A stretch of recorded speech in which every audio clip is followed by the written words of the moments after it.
and cold pack.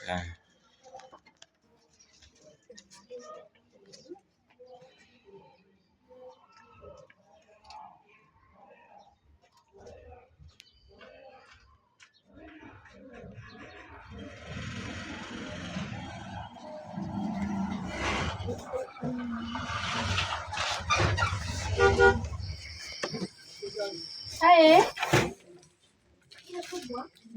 Ile kubwa. Alafu sasa itafuatiliwa kama kuna fracture. Baada ya kutoa tutaweza kuona kama hiyo kufura imepungua. Okay. Sawa. Inasaidia. At least. Unajua kwanza ni baridi. Nasikia venye uko baridi mkono. At least sasa. Hata imeshuka. Na yeye mwenyewe anasikiaje saizi? Na unasikia aje?